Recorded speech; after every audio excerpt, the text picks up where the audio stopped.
અમારો આદિવાસી સમાજ એ સંવિધાન અને સંવાદમાં માનનારો છે। જે દિવસે અમારા સમાજને તમે આ પ્રકારની જમીનો છીનવવાની વાત કરશો, હાઇડ્રોજન પ્રોજેક્ટના નામે જમીનો લેવાની વાત કરશો, તે દિવસે અમારા તીરકામઠા, પાલિયા અને ભાલા લઈને અમે રોડ પર ઉતરીશું। તમારી પોલીસ, તમારું જંગલ ખાતું અને તમારા કલેક્ટર પણ અહીંયા ઉભા નહીં રહેશે। અમે અમારા ઘરમાં આ ભાલા, પાલિયા અને ધારિયા અને તીરકામઠા એ કોઈ શણગાર માટે નથી મૂક્યા। જે દિવસે અમને જરૂર પડશે એ દિવસે ભાલા, પાલિયા, તીરકામઠા લઈને અમે રસ્તામાંથી ઉતરીશું।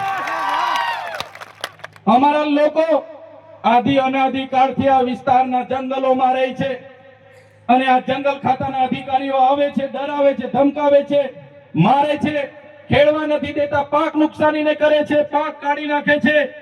ત્યારે જંગલ ખાતાના અધિકારીઓને પણ કહેવા માંગુ છું, તમારું જંગલ ખાતાનો સંરક્ષણ ધારો અંગ્રેજો દરમિયાન 1862 માં બન્યો, તમારું જંગલ ખાતું 1927 માં બન્યું। અમારો આદિવાસી આદિ અનાદિ કાળથી હજારો વર્ષથી અહીંયા રહે છે। તમારી સરકાર પણ નહોતી, તમારું જંગલ ખાતું પણ નહોતું, તમારું પોલીસ ખાતું પણ નહોતું। એના પહેલા આદિવાસી અને જંગલ અહીંયા હતા અને એ જંગલો અમારા આદિવાસીઓએ સાચવેલા છે। ત્યારે આજના મંચ પરથી જંગલ ખાતાવાળાને પણ કહેવા માંગુ છું, કાન ખોલીને સાંભળી લે। અમારા ખેડૂતોના બાકી પેન્ડિંગ દાવાઓ છે તાત્કાલિક ધોરણે મંજૂર કરી દે। જેટલા પણ અમારા ખેડૂતો જંગલની જમીન ખેડે છે એમને હેરાન કરવાનું બંધ કરી દે, નહીં તો જે દિવસે અમે આ રસ્તા પર ઉતરીશું ને તે દિવસે તમારું જંગલ ખાતું પણ અહીંયા નજરે નથી પડવાનું। અમે આઝાદીમાં લડત આપી, અમે ગુરુ ગોવિંદજી અમારા માટે લડ્યા છે, આદિવાસી માટે રૂપસિંહ નાયક લડ્યા છે, ભાઈજી બારિયા લડ્યા છે, બાબલિયા બારિયા લડ્યા છે, અમારા માટે રવજી નાયક લડ્યા છે, અમારા માટે બિરસા મુંડા લડ્યા છે, અમારા પૂર્વ ટાટિયા મામા ખાજ્યા નાયક લડ્યા છે, અમારા માટે જલકારી બાઈ લડ્યા છે। જે પણ આઝાદીના લડતમાં અમારું યોગદાન હતું, આઝાદી પછી પણ અમારું યોગદાન એટલું બધું છે। અમે નર્મદા ડેમોમાં અમારી જમીનો આપી, અમે એની નહેરોમાં જમીનો આપી, આ વિસ્તારના રોડ રસ્તામાં જમીનો આપી, કોરિડોર અને નેશનલ હાઈવેમાં જમીનો આપી, અમે સ્ટેચ્યુ ઓફ યુનિટીમાં જમીનો આપી, અમે તમામ જગ્યાએ દેશના વિકાસ માટે જમીનો આપી અને આજે અમારા લોકોને ફરી વિકાસના નામે વિનાશ તરફ લઈ જવાની વાત કરશો તો આ વિસ્તારમાં હવે સંવિધાન અને સંવાદની વાત નથી, આ વિસ્તારમાં હવે આરપારની લડાઈઓ કરવા માટે અમે તૈયાર છીએ। જે દિવસે જરૂર પડશે અમે અમારા ઓજારો સાથે ગાંધીનગર તરફ પણ કૂચ કરીશું અને અમને જરૂર પડશે એ દિવસે ગાંધીનગરમાં નેપાળવાડી કરવા માટે પણ અમારી તૈયારી છે।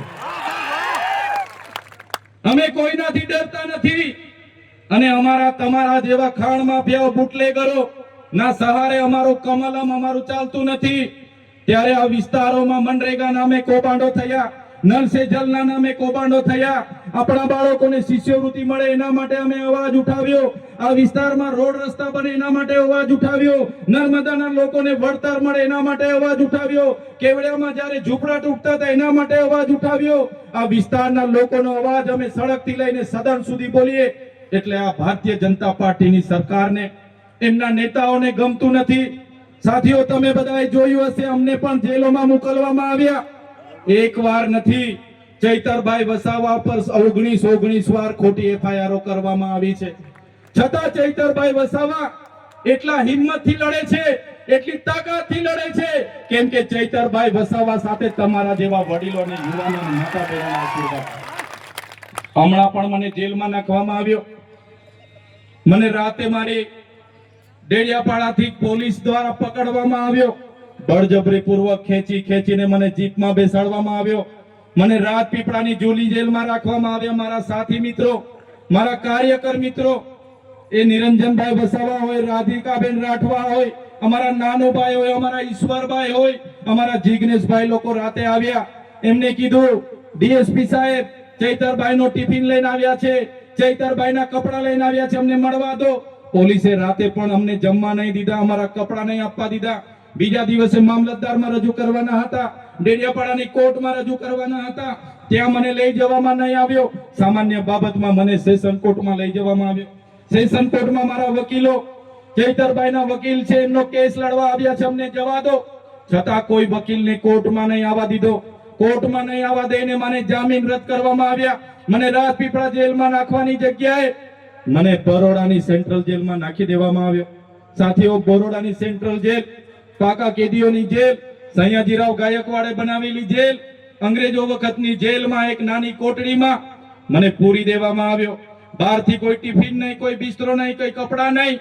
બહારના મારા ઘરવાળા મળવા આવે, મારા કાર્યકરો મળવા આવે, મારા વકીલો મળવા આવે, કોઈને પરવાનગી નહીં. ખૂબ વેદનાઓ આપી, ખૂબ ત્રાસ આપ્યો. એમણે કીધું તમારા જામીનો 3 મહિના કે 3 વર્ષમાં પણ નથી થવાના. તમે ભારતીય જનતા પાર્ટી સામે કેમ બોલો છો? તમે આદિવાસીઓ માટે કેમ લડો છો? તમે વિદ્યાર્થીઓ માટે કેમ લડો છો? તમે ખેડૂતો માટે ભાવ વધારા માટે કેમ લડો છો? તમે નર્મદાના વિસ્થાપિતો માટે કેમ લડો છો?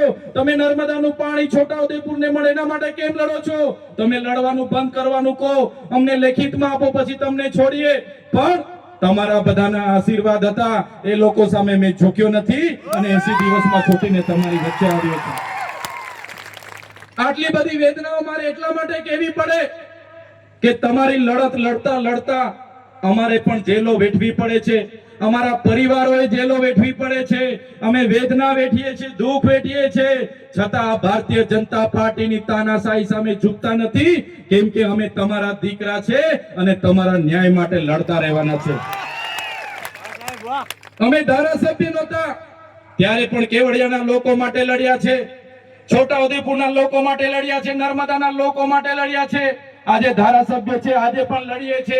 અને ધારાસભ્ય નહીં હોય શું તો બી ગુજરાતની આદિવાસી જનતા માટે આ ચૈતર વસાવા છેલ્લા શ્વાસ સુધી લડવાના છે. તમે જોઈ લો સાથીઓ, એક અઠવાડિયું નહીં, એક મહિનો નહીં, વાર પર વાર, તારીખ પર તારીખ, તારીખ પર તારીખ, તારીખ પર તારીખ, 80 દિવસથી વધારે મને જેલમાં એકલો કોટડીમાં રાખવામાં આવ્યો. મારા મોબાઈલો જપ્ત કરી લેવામાં આવ્યા, મારા લોકોને ડરાવવામાં આવ્યા, ધમકાવવામાં આવ્યા, અમને પણ ડરાવવામાં આવ્યો. પછી પણ મેં નહીં ડર્યો, મારા જામીન થયા. હું જેલની બહાર આવ્યો. જેલની બહાર આવ્યો, મારા આ બધા આગેવાનો મને લેવા માટે આવ્યા. જેવો દરવાજો ખોલીને હું બહાર પગ મૂક્યો, મારો થેલો આપ્યો, તરત મારા નિરંજનભાઈ વસાવા, યુવરાજભાઈ જાડેજા, રાધિકાબેન રાઠવા, એમની ટીમે મને કીધું, સાહેબ જામીન તો અમે જેમ તેમ કરાવ્યા છે, પણ એ લોકોએ તમને આદિવાસી વિસ્તારમાં પ્રવેશબંધીની માંગ કરી હતી, પણ એ પ્રવેશબંધી તો નથી કરાવી શક્યા એ લોકો, પણ તમારા મત વિસ્તારમાં પ્રવેશબંધી તમને ફરમાવેલી છે. મારા વડીલો, મારી માતા બહેનો, તમે મારી સામે બેઠા છો, તમે વિચાર કરો, જે ડેડિયાપાડા અને સાગબારાની જનતાએ મને 1 લાખથી પણ વધારે મત આપ્યા, આટલી નાની ઉંમરમાં મારી હેસિયત કરતા પણ વધારે મને જવાબદારી આપી, મને ધારાસભ્ય બનાવ્યો, અને એ જનતાના સુખ અને દુઃખમાં મારે નહીં જવાનો, એ જનતા માટે કામ કરવા મારે ડેડિયાપાડા નહીં જવાનું. ડેડિયાપાડામાં મારી ઓફિસ, ડેડિયાપાડાનું બોગજ મારું ગામ, ત્યાં મારું ઘર, મારો પરિવાર પણ મારે નહીં જવાનું. એ લોકો આજે હું રાજપીપળા રહીને મારા નર્મદાના લોકોના કામ કરું, છોટાઉદેપુર આવીને છોટાઉદેપુરની જનતાના કામ કરું, દાહોદમાં જઈને દાહોદની જનતાના કામ કરું. આજે પણ એમના પોલીસના ઉચ્ચ અધિકારીઓ, ભાજપના મોટા મોટા નેતાઓ મને આજે પણ કહે છે, તમે રાજપીપળા, દાહોદ અને ફરવાનું બંધ કરી દેજો, નહીં તો આવનારા દિવસોમાં અંબાજીથી ઉમરગામના વિસ્તારથી તમને હથપાર કરાવીશું. ત્યારે એ નેતાઓને કહેવા માંગુ છું, તમે ચૈતર વસાવાને ડેડિયાપાડામાં જવા નહીં દેશો, તમે ચૈતર વસાવાને નર્મદાથી દૂર કરી દેશો, તમે ચૈતર વસાવાને અંબાજીથી ઉમરગામથી દૂર કરી દેશો, પણ આ ચૈતર વસાવા અમારા લોકોના દિલોમાં રહી છે, ત્યાંથી ક્યારેય દૂર નથી કરી શકવાના. અમારી જનતાના દિલોમાં અમે વસેલા છે, અમારી જનતા અમને પ્રેમ કરે છે, અમારી માતાઓ મારા માટે માનતા રાખે છે, મારા વડીલો, મારા સંતો, મારા આગેવાનો અમારા માટે વ્રત રાખે છે, ઉપવાસ રાખે છે અને મને આશીર્વાદ આપે છે. એ જ મારી હિંમત છે, એ જ મારી તાકાત છે. આ મંચ પરથી ભાજપના નેતાઓને કહેવા માંગુ છું, સાંભળી લો, જ્યાં સુધી મારી જનતા મારી સાથે છે, આ ચૈતર વસાવા છેલ્લા શ્વાસ સુધી અમારી જનતા માટે લડતા રહેવાના છે. ત્યારે સાથીઓ, આ ભાજપની નીતિઓ તમે જોઈ લો. આજે મારા લોકો વચ્ચે મને જવા દેવામાં નથી આવતા, ત્યારે છતાં અમે અમારી જનતા માટે લડીએ છીએ અને લડતા રહીશું. આપણા બાળકોના શિષ્યવૃત્તિ માટેની લડત હતી, અમે લડ્યા. 460 કરોડ રૂપિયા અમને ચૂકવવા પડ્યા. અમે તમામ મોરચે, ચાહે કેવડિયા હોય, એ દાહોદ હોય, ડાંગ હોય, તમામ જગ્યાએ અમે લડીએ છીએ. અમે જ્યારે જેલોમાં હતા, આ તમારા વિસ્તારના એક માજી સાંસદ છે બેન, એક હમણાંના સાંસદ છે, અને 2-3 ધારાસભ્ય એક મીટિંગ કરી હતી અને એમાં ભાષણ કરતા હતા. તમે પેલા ચૈતર વસાવા હાથે બહુ કૂદતા હતા ને, તમારો ચૈતર વસાવો ગયો, એ હમણાં છૂટવાનો નથી, એને હવે ભૂલી જાવ, એનું પૂરું થઈ ગયું. ત્યારે એ જ વિસ્તારમાં મેં આવ્યો છું છૂટીને. ત્યારે તમામ નેતાઓને કહેવા માંગુ છું, तुमको क्या लगता था नहीं लौटेंगे? तुमको क्या लगता था नहीं लौटेंगे? गलत. जब तक तोड़ेंगे नहीं तब तक छोड़ेंगे नहीं. हमको क्या अंडू पंडू गंडू झंडू समझ के रखा है क्या? ये चैतर वसावा है, चैतर वसावा कभी झुकेगा नहीं.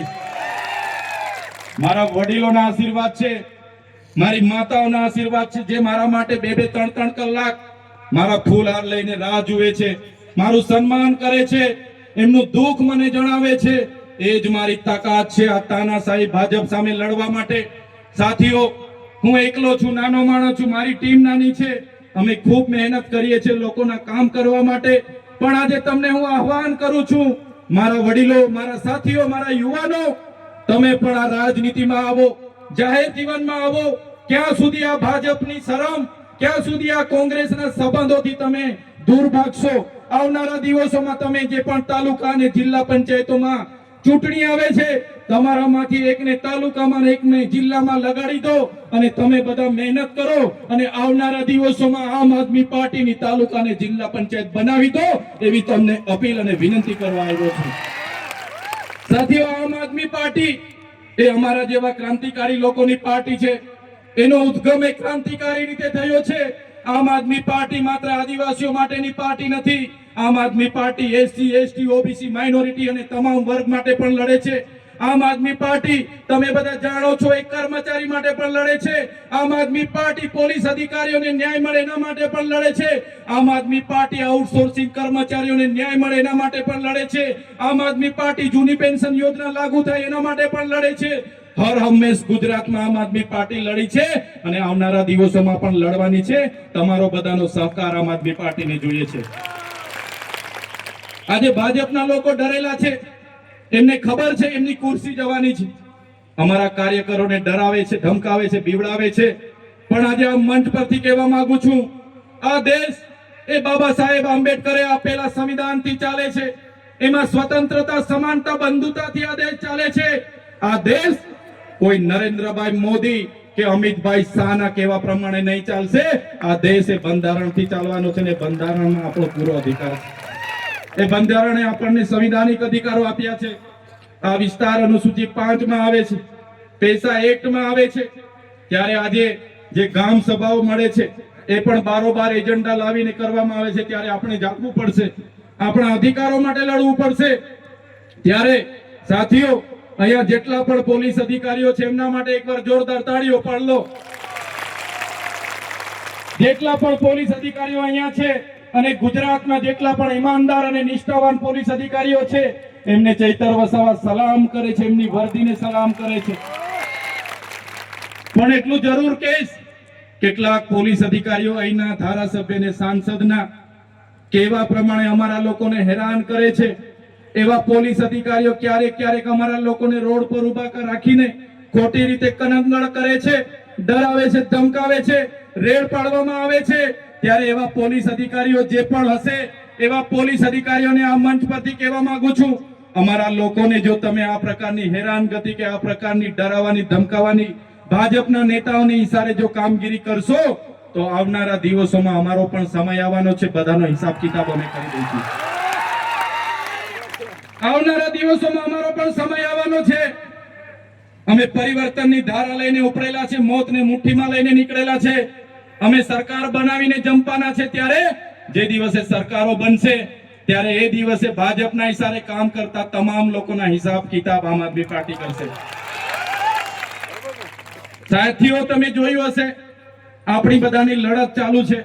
અંબાજીથી ઉમરગામ હોય, અરવલ્લી બચાવો લડાઈ હોય, નર્મદા બચાવોની લડાઈ હોય, સાપુતારા સાતપુડા પર્વતો બચાવવાની લડત હોય, આજે પૂરજોશમાં ચાલે છે, ત્યારે આ ભાજપની સરકાર હવે કેટલાક સમય પહેલા આખું મંત્રીમંડળ એમણે બદલી કાઢ્યું. એમની નિષ્ફળતાઓ છુપાવવા માટે એમણે મંત્રીમંડળ બદલ્યું. પણ મારા વડીલો, મારી માતાઓ, મારા યુવાનોને કહેવા માંગુ છું, એ લોકો મંત્રીમંડળ બદલે તેનાથી કૌભાંડો ઢંકાવાના નથી. 2027માં આપણે આખી સરકાર બદલી કાઢવાની છે. 2027માં આપણે આખી સરકાર બદલી કાઢીશું. એ વાત કરવા માટે અમે તમારી વચ્ચે આવ્યા છે. આમ આદમી પાર્ટીની જવાબદારી અમને મળેલી છે.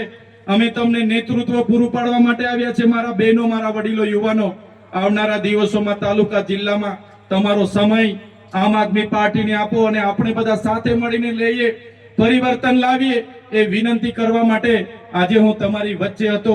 ત્યારે વધારે વિશેષ વાત હું નથી કહેતો, પણ જે તમારો પ્રેમ, તમારા આશીર્વાદ, મારા યુવાનોનો જે સહકાર અમને મળે છે, તમે સ્વયંભૂ અમારા માટે આવી જાઓ છો, અમારું સ્વાગત કરો છો, સન્માન કરો છો, અમને જે તમારો ભાવ, તમારા પ્રેમ અમને આપો છો, ખરેખર એ હું ક્યારે ભૂલવાનો નથી. આમ આદમી પાર્ટી ક્યારે ભૂલવાની નથી. માન્ય કેજરીવાલજી ક્યારે ભૂલવાના નથી. આ પ્રકારનો તમારો પ્રેમ, તમારા સહકાર, તમારો ભાવ અમારા પ્રત્યે રાખજો. આવનારા દિવસોમાં આપણી સંસ્કૃતિ, આપણી અસ્મિતા, આપણા રીત રિવાજો, આપણા સંવિધાનિક અધિકારો અને આપણા સામાજિક અધિકારો બચાવવા માટેના પ્રયાસો આપણે અવિરત ચાલુ રાખીશું. એ જ વાત સાથે આજે સૌ મને આવકાર્યો, મારું સ્વાગત કર્યું, સન્માન કર્યું. અમારું આજે અમને જે તમે શાંતિપૂર્વક સાંભળ્યા છો એ બદલ તમામ લોકોનો હું ખૂબ ખૂબ આભાર માની વિનમું છું. ધન્યવાદ. જય આદિવાસી, જય ભારત. આપણે પણ સાહેબને પ્રોમિસ કરીશું કે સાહેબ અમે પણ હવે નક્કી કરી લીધું છે કે વિસાવદર વાડી જ કરવાની છે. તો એક જોરદાર અવાજ સાથે આપણે સાહેબને પ્રોમિસ કરીશું. ભારત માતા કી, ભારત માતા કી. ખૂબ ખૂબ ધન્યવાદ મિત્રો. ગોપાલભાઈ ઇટાલિયા હોય કે ચૈતરભાઈ વસાવા હોય